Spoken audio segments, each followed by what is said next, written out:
When you think about behavior and how we do the right thing at the right time, what comes to mind here for our goals, plans, and actions of how we relate to anybody we're trying to talk to, whether it's a prospect or an employee, if we're the leader?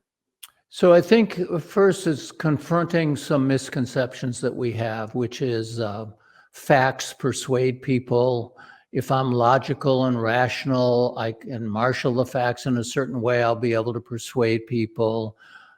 Again, what I'm saying is more important than what I'm hearing. I mean, it turns out, here's what the data tells us about why do people hire us or somebody else instead of us. The data is really very clear. They hire us because they like us. If they like us, they trust us. If they like and trust us, they hire us. So to me, when I was doing the research was, oh, I think I'm doing this all wrong. I'm marshaling all these facts in favor of a certain style of investing. I'm showing how qualified I am. And I'm presenting all this to them, expecting them to say, I'm persuaded, sign me up. It's not working. So instead of doing that, my goal is to be likable. How do I do that? I mean, I'm an introvert. Introverts are, you're an extrovert.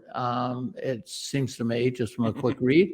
So for introverts, being likable is actually more challenging because we don't like to talk. We don't like to talk about ourselves. We're not as charismatic as extroverts. We don't like being the center of attention. I mean, there are a lot of things that differentiate us. There are a lot of positives to being an introvert and to being an extrovert.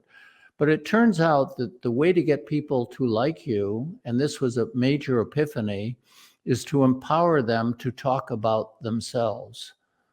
There is nothing that people enjoy more than talking about themselves. And when I step back and look at that prospect relationship, it seems to me what it came down to was, if I can empower, well, it came down to this. When I meet people for the first time, like when I met you at our pre-interview for the first time, it wouldn't be normal if I was trying to become your financial advisor.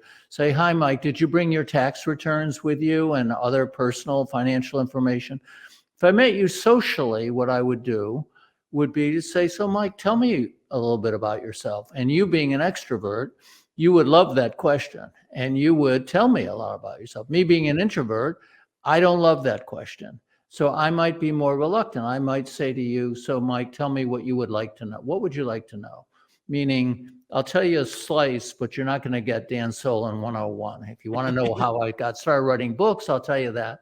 But I only want to talk about very narrow aspects. So empowering people to talk about themselves is the shortest distance between creating an emotional connection, likability, and trust.